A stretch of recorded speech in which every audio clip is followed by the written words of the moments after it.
যে আপনার এলাকায় চাকরি বিক্রি হয়েছে 15 লাখ টাকায়, যে চাকরিটা এখান থেকে 15 লাখ টাকা নিয়েছে সে খুব বেশি হলে 50,000 কি 1 লাখ নিয়েছে। 14 লাখ টাকা কাকে দিয়েছে? কোনো একটা ঘাটে গিয়েছে, এ ঘাট ও ঘাট করতে করতে কোনো ঘাটে গিয়ে কন্ডাক্ট করছে, যে এক্সাম নিচ্ছে, যারা লিস্ট পাবলিশ করেছে, যারা অ্যাপয়েন্টমেন্ট লেটার পাঠিয়েছে, কার সেটা কারা? শাসক তৃণমূল কংগ্রেস। এই 26,000-এর মধ্যে আপনার আমার বাড়ির ছেলেরা আছে যারা মেধার ভিত্তিতে চাকরি পেয়েছে, আবার এই 26,000-এর ভেতরে আছে যারা যুক্তাক্ষর বানান করতে পারেনি, মাল আছে টাকা আছে দিয়ে চাকরি নিয়ে নিয়েছে। এই অবৈধভাবে চাকরি নেওয়ার ফলে মামলা হয়েছে। কলকাতা হাইকোর্ট, সুপ্রিম কোর্ট বারবার রাজ্য সরকারকে বলেছে যে পৃথকীকরণ করে দিতে, অর্থাৎ এর মধ্যে ডুপ্লিকেটকে অবৈধ পন্থা অবলম্বন করে যারা চাকরি পেয়েছে তারা কে আছে, আর বৈধ পন্থা অবলম্বন করে কারা চাকরি পেয়েছে তাদের লিস্ট দাও, বারবার বলেছে, কিন্তু সঠিক লিস্ট দেয়নি। পরিশেষে কি লিস্ট দিয়েছে? রাজ্য সরকার যে লিস্ট দিয়েছে 6,000 কত মতো হবে, এসএসসি লিস্ট দিয়েছে 5,000 কত, আর পর্ষদ লিস্ট দিয়েছে এই 4,000 কত, মানে ঘেটে ঘ করে দিয়েছে। দুটোই, বাকি দুটো সরকারের আন্ডারই চলে, 3 জন 3 রকম লিস্ট দিয়েছে, আর সিবিআই লিস্ট দিয়েছে 8,500 মতো। মানে বুঝতে পেরেছেন, কোর্টও কনফিউজ, কে আসল কে নকল। মানে নকল মালের উপরেই লেখা আছে নকল হইতে সাবধান, ধরতে পারবে আর কি করে। তো সেই জন্য কোর্ট বেশ সময় দিয়েছিল, সময় দেওয়ার পরেও কোর্টে রাজ্য সরকারের পক্ষ থেকে আসল লিস্ট জমা করার ফলে আজকে সমস্ত যারা বৈধ পন্থা অবলম্বন করে চাকরি পেয়েছে তাদেরও চাকরি বাতিল হয়েছে। আমরা দাবি করেছি, আজকে দিনেও দাবি করছি, অবিলম্বে 22 লক্ষ ওএমআর শিট প্রকাশ করা হোক। ওএমআর শিট প্রকাশ করলেই আসল খেলা ধরা পড়বে। কারণ যারা অবৈধ পন্থা অবলম্বন করে চাকরি পেয়েছে তারা দেখবেন শুধু নামটা আর রোল নাম্বার, রেজিস্ট্রেশন নাম্বারটা করেছে, বাকিটা ছেড়ে দিয়ে পালিয়ে এসছে। ও জানে তো মাইনাস হয়ে গেলে বিপদ হয়ে যেতে পারে। তাহলে 22 লক্ষ ওএমআর শিট পাবলিশ করে দিলেই ধরা পড়ে যাবে, কিন্তু রাজ্য সরকার করছে না। অনেক গল্প শোনাচ্ছে, অনেক কিছু বলছে, অনেক কিছু হবে। এখনো যারা রাজ্য সরকারের কথাই বিশ্বাস করছে, যে সমস্ত যোগ্য শিক্ষকরা ভাবছেন এই তৃণমূল পরিচালিত সরকার আপনাদেরকে ন্যায় দেবে, এই আকাশ কুসুম ভাবনা আপনাদের হচ্ছে, এ আপনাদের সাথে অন্যায় করবে। কেন যোগ্যদের লিস্ট দিচ্ছে না আপনাদের মনে আসতে পারে তো, যে যোগ্যতার লিস্ট বার করে দিলে তো মিটে যায় সমস্যা, বা অযোগ্যদের নামগুলো বলে দিলেই তো মিটে যায়। তাহলে যারা যোগ্য তারা স্কুলে যাবে, কেন দিচ্ছে না ভাই? এখানে একটা টুইস্ট আছে, এটাই এই সাঁকরাইলে চাকরি বিক্রি হয়নি। অনেক বড় বড় কথা বলবে স্টেজে উঠে, সে কি চাকরি চুরি করেনি? আমি বলি চুরি করেছে, চ্যালেঞ্জ করে দিচ্ছি। এবার কি হয়েছে, আপনার এলাকায় চাকরি বিক্রি হয়েছে 15 লাখ টাকায়, যে চাকরিটা এখান থেকে 15 লাখ টাকা নিয়েছে সে খুব বেশি হলে 50,000 কি 1 লাখ নিয়েছে। 14 লাখ টাকা কাকে দিয়েছে? কোনো একটা ঘাটে গিয়েছে, এ ঘাট ও ঘাট করতে করতে কোনো ঘাটে গিয়েছে, সেই 14 লাখ কি আর সেই ঘাটে আছে? ইউক্রেনে চলে গিয়েছে, তো রাশিয়াতে গিয়েছে, দুবাইয়ে গিয়েছে, বিভিন্ন জায়গায় কি করেছে, টাকা পাঠিয়ে ওখানে বিজনেস চলছে। কিন্তু এখানকার ধরুন আমি কার হাতে যদি 15 লক্ষ টাকা দিয়েছি, আমি কি আর ওই ঘাটে গিয়ে টাকা চাইলে হবে? আমি কাকে ধরবো? যাকে দিয়েছি। সে বেচারি তো 1 লাখ নিয়েছে, 14 লাখ গায়েব হয়ে গেছে। এখন যদি সরকার ওই অযোগ্যদের লিস্ট বার করে দেয়, যারা টাকা দিয়ে অযোগ্য চান্স পেয়েছিল তারা প্রথম কার কাছে যাবে? যার হাতে 15 লাখ টাকা দিয়েছে, বলবে আমার টাকা ফেরত দে, নাহলে পিঠের চামড়া কি হবে? ওই যে বুঝতে পারছেন, তাহলে ও মারের চোটে কি বলবে? অমুক দাদাকে আমি 14 লাখ টাকা দিয়েছি বলবে তো। তাহলে চোর ধরা পড়ে যাবে, এঘাট ওঘাট করতে করতে কোন ঘাটে গিয়েছে ধরা পড়ে যাবে। এই ধরা না পড়ে, এই জন্য ও তো ডুবছে, খারাপগুলো ডুবছে, ভালোগুলোকেও নিয়ে ডুবলো। তাই আমাদেরকে দাবি তুলতে হবে, আমাদের এখানে যারা মেধার ভিত্তিতে চাকরি করে পেয়েছিল তাদেরকে আমরা একটা সন্দেহ চোখে দেখছি, তাদেরকেও আমাদের মনে হচ্ছে অযোগ্য, তাদেরকেও আমরা খারাপ চোখে দেখছি। দেখবেন না, আমি অনুরোধ করছি আপনাদের, এটা সামাজিকভাবে তাদেরকে হেয় করবেন না, তাদের মনে সাহস যোগান, তাদেরকে লড়াইয়ের জায়গা দেন, তাদেরকে বলুন তোমাদের সাথে আমরা আছি, তোমাদের সাথে আইএসএফ পার্টি আছে, যে তোমাদের সাথে যে অন্যায় হচ্ছে এ অন্যায় হতে দেওয়া যায় না। সরকারকে বাধ্য করতে হবে যাতে যোগ্য অযোগ্যদের লিস্ট সরকার পাবলিশ করে, এই দাবি তুলতে হবে। গত কয়েকদিন ধরে অবস্থান বিক্ষোভ চলছে। এত বড় অপদার্থ সরকার, তারা মহিলারা পুরুষ নির্বিশেষে বাথরুমে যাবে সে তালা মেরে দিয়েছে, পানীয় জল পানি পান করবে ঠিকমতো ব্যবস্থা করেনি, কিন্তু লড়াই চালিয়ে যাচ্ছে। যোগ্য শিক্ষকদের সাথে ছিলাম, আছি, আমরা আগামী দিনেও থাকবো। এই লড়াই আমাদের চলবে। অবিলম্বে শিক্ষা প্রতিষ্ঠানগুলোতে যোগ্য শিক্ষক দিয়ে শিক্ষা প্রতিষ্ঠানগুলোকে সচল করুক, এই দাবি আমরা করব। আমি আর একটা বিষয় যেটা আমাদের আছে, ওয়াকফ সংশোধনী আইন 2025 কেন বাতিল করা প্রয়োজন? কটা বাজে বা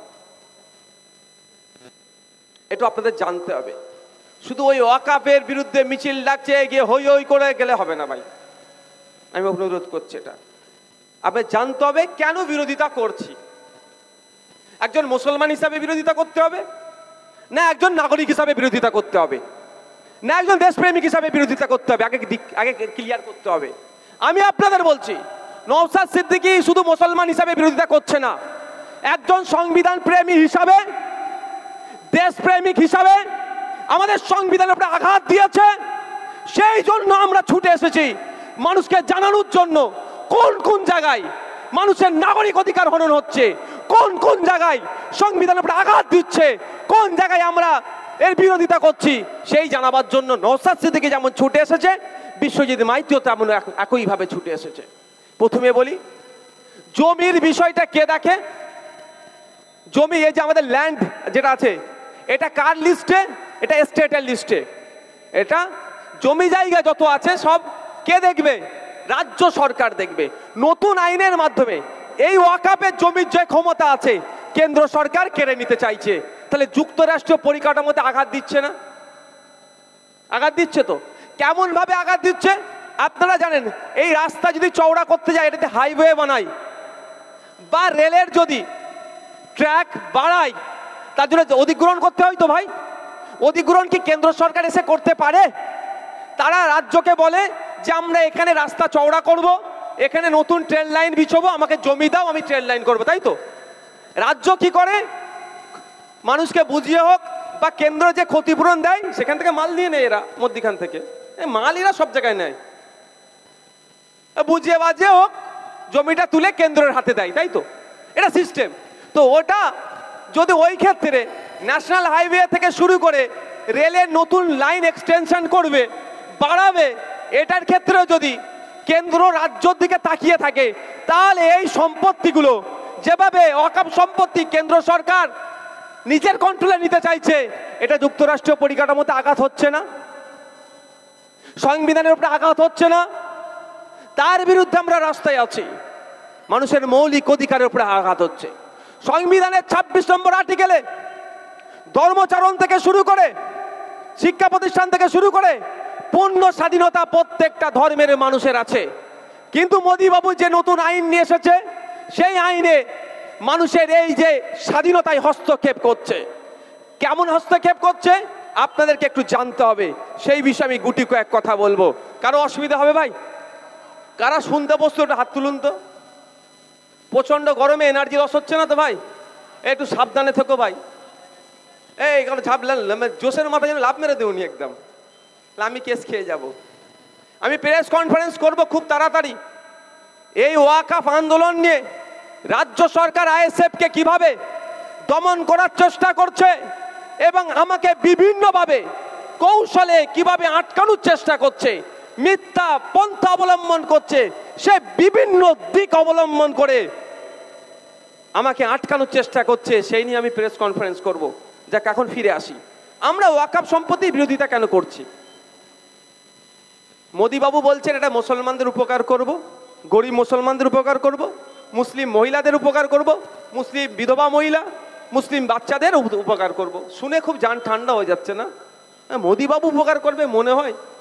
এ মুসলমানদের কথা ছাড়ো, বিজেপি মানুষের উপকার করবে? বিশ্বাস হয়? বিজেপি পুঁজিপতিদের উপকার করবে। কাদের উপকার করবে? ও মানুষ, হিন্দু তো দূরের কথা, মুসলমানের কথা বাদই দিলাম, ওই হিন্দুদের উপকার করবে না। আপনি যে পেট্রোল ডিজেল কিনছেন, হিন্দু যে বলছে পেট্রোল পাম্পে আমি শুভেন্দু অধিকারীর ভক্ত, আমাকে কম দামে পেট্রোল ডিজেল দেওয়া হচ্ছে নাকি?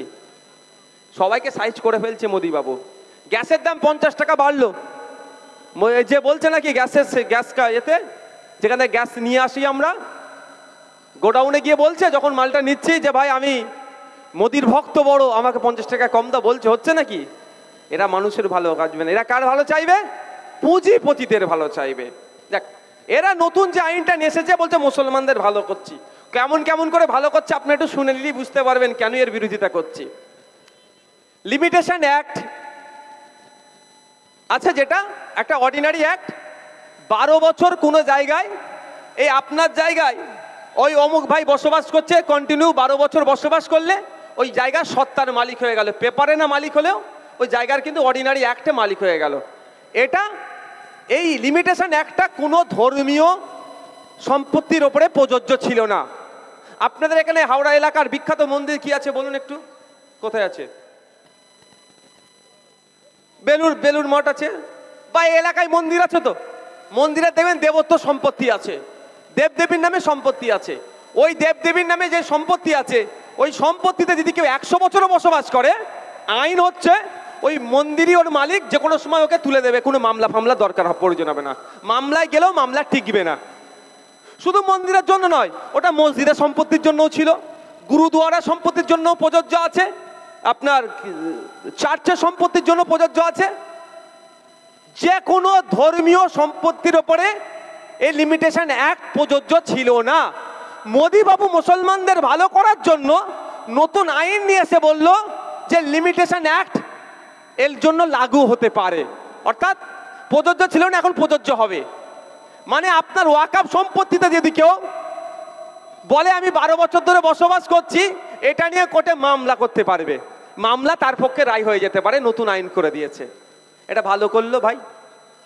তাহলে প্রশ্ন আমি তুলব, এটা বাজার, ভিন্ন সম্প্রদায়ের মানুষেরা আছে, আইএসএফ মানুষের অধিকারের কথা বলে, গতকালকে আদিবাসীদের জল জমি জঙ্গলের অধিকার কেড়েছে, চিৎকার করেছি, আজকে মুসলমানদের অধিকার কাটছে, চিৎকার করছি। তবে আপনাদের বলে রাখি, আগামী দিনে দেবত্ব সম্পত্তিরা কেড়ে নেবে, তার থেকে এখন প্রস্তুতি নিতে হবে, দেবত্ব সম্পত্তির দিকে এরা চোখ না তুলে তাকাতে পারে। এরা শিখেদের গুরুদুয়ারা সম্পত্তি কাটবে, এরা পার্সিদের সম্পত্তি কাটবে, এরা চার্চের সম্পত্তি কেড়ে নেবে, এরা জমি হাঙুর, এরা ধর্মের শুধু ধ্বজাকে সামনে রেখে সম্পত্তিগুলো কেড়ে নেওয়ার চেষ্টা করছে। যাক, হিন্দু সমাজে যারা মানুষ আছেন তাদের উদ্দেশ্যে আমার একটা কথা, আমার বিশ্বজিৎ দাও আছেন, আরও আছে অনেকে জন, আপনি বলুন, যদি দেবত্ব সম্পত্তির উপরে কেউ বসবাস করে, 12 বছর 14 বছর বসবাস করলেও ওটা তার নিজের মানে তার সত্তার মালিক হতে পারে না, তাহলে মসজিদের সম্পত্তির উপরে যদি কেউ বসবাস করে 12-14 বছর, তাহলে কি কিভাবে সে সত্তার মালিক হবে বলুন? আপনারা হিন্দু ভাইকে বলবেন, এটা হিন্দু মুসলমানের লড়াই নয়। ওই নারের তরবির আল্লাহু আকবার দিয়ে যারা এগুলো করছে, আমি জানি না তারা কি করতে চাইছে। এটা তো শুধু মুসলমানের লড়াই নয়, নাগরিক অধিকারের লড়াই। এই নাগরিক অধিকারে কি করতে হবে? অধিকারের জন্য সর্বধর্মের মানুষকে ঐক্যবদ্ধ হতে হবে, কাঁধে কাঁধ মিলিয়ে দলিত, আদিবাসী, মুসলিম, হিন্দু নির্বিশেষে একসাথে লড়াই করতে হবে, এই কালা কানুন প্রত্যাহার করতে বাধ্য করতে হবে। তাহলে এই আইনটাকে ওরা প্রিন্সিপাল অ্যাক্ট 1995-এর 107 নম্বর সেকশন ছিল, এটাকে তুলে দিল। মোদি মুসলমানদের ভালো করতে চাইলো, মুসলিমদের জায়গা অর্থাৎ ওয়াকফের জায়গা কেউ দখল করে বসে থাকলে সেটা আর উদ্ধার করার জায়গা রাখলো না। এই হচ্ছে ভালোবাসা, মোদির ভালোবাসা। আর আপনার আমার মুরগির পুষা সমান, ঘাড়কা মুরগি ডালকা বরাবর। আপনার আমার বাড়িতে মুরগি বেশি বসে কেন? রাত বিরাত কুটুম এসে গেল, তাও ওই অবস্থা হচ্ছে। মোদির ভালোবাসা আর আমাদের মুরগির পুষা একই হয়ে গেছে। কেন আমরা বিরোধিতা করছি? ওই আইনের সংশোধনীতে বলা আছে 5 বছর প্র্যাকটিসিং ইসলামের মধ্যে থাকতে হবে, তাহলে আপনি নতুন করে জমি অফ করতে পারবেন। এবার এখানে এক হাজি সাহেবের কথাই যদি আমি ধরি, আমাদের কথা বাদ দেন, এক হাজি সাহেব বলল আমি জমি অফ করব। কোথায় যেতে বলছে এখন? যেখানেই যাক না কেন, ওয়াকফ বোর্ডে গেলেন, কিন্তু আইন করেছে আপনি 5 বছর প্র্যাকটিসিং মুসলিমের মধ্যে হতে হবে। মানে কি ভাই, ইসলামের মধ্যে এই ধরনের কিছু আছে যে প্র্যাকটিসিং নন প্র্যাকটিসিং? মুসলমান মুসলমান, ইসলাম ধর্মের অনুসারী ইসলাম ধর্মের অনুসারী। কিন্তু এই মোদি আইনটা কেন করেছে? আপনি গিয়ে কাকে বললেন? হয়তো ওয়াকফ বোর্ডের চেয়ারম্যানকে বললেন বা ডিস্ট্রিক্ট ম্যাজিস্ট্রেটকে বললেন যে আমি সম্পত্তি অফ করতে চাই, তখন ডিস্ট্রিক্ট ম্যাজিস্ট্রেট আপনার মুখের দিকে তাকিয়ে বললো, কই তুমি তো ঠিক করে নামাজ পড়োনি। আপনি বলেন, না আমি স্যার নামাজ পড়ি, 5 ওয়াক্ত নামাজ পড়ি। না, তোমার কপালে দাগ নাই কেন? তুমি ঠিক করে নামাজ পড়োনি, তার মানে তুমি প্র্যাকটিসিং ইসলামের মধ্যে নাই, তুমি জায়গা অফ করতে পারবে না। মানে কি, নতুন করে অফ করার জায়গা বন্ধ করে দিল। আপনি ধরো ঝামেলা জগ কি করলেন, বলে এই রমজান মাস গেল, 29টা রোজা হয়েছে, তুমি তো 27টা রোজা রেখেছিলে, দুটো তো তুমি ছেড়ে দিয়েছো, তোমার উপরে ফরজ, তা তুমি ছেড়ে দিয়েছো, তুমি আসল মুসলমান নয়, তুমি অফ করতে পারবে না। এবার বলুন, মোদি কি সবার সাথে একটা করে অফিসার দিয়ে রাখবে? সবার সাথে কি একটা করে অফিসার দিয়ে রাখবে যে নওশাদ সিদ্দিকী ফজরের নামাজটা পড়েছে কি পড়েনি, আজকে বেরিয়েছে দেখ, আসরের নামাজটা পড়ে এসেছে কি আসেনি, এই মাগরিব প্রোগ্রাম করে মাগরিবের নামাজটা পড়বে কি পড়বে না, তাহলে একটা করে তো অফিসার লাগবে ভাই। আর নাহলে সার্টিফিকেটটা কে দেবে? আমি 5 বছর ধরে ইসলামে আছি কি নাই, আমি প্র্যাকটিসিং ইসলামে, এই ধরনের অবান্তর সংশোধনী নিয়ে এসেছে। কালকে আমার হিন্দু ভাই, কালকে আমার খ্রিস্টান ভাই, কালকে আমার পার্সি ভাই, কালকে আমার শিখ ভাই, তাদের রিলিজিয়াস এন্ডোমেন্টের জন্য তাদের সম্পত্তি যদি অফ করতে চাই মন্দিরের নামে, গুরুদুয়ারার নামে, চার্চের নামে, পার্সিদের ধর্মীয় প্রতিষ্ঠানের নামে, সেক্ষেত্রে কি এই ধরনের কোনো বাধ্যবাধকতা আছে? প্রশ্ন করবেন না?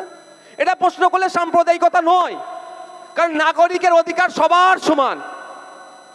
একজন হিন্দুর যতটা অধিকার আছে দেশে, একজন মুসলমানেরও অতটা আছে, একজন খ্রিস্টানেরও আছে, একজন আদিবাসীরও আছে, প্রত্যেক নাগরিকের অধিকার সমান। প্রশ্ন করবেন না? তাহলে এই ধরনের অবান্তর সংশোধনী নিয়ে আসছে, এর আমরা বিরোধিতা করছি, এই মর্মে মামলা করতে গিয়েছি।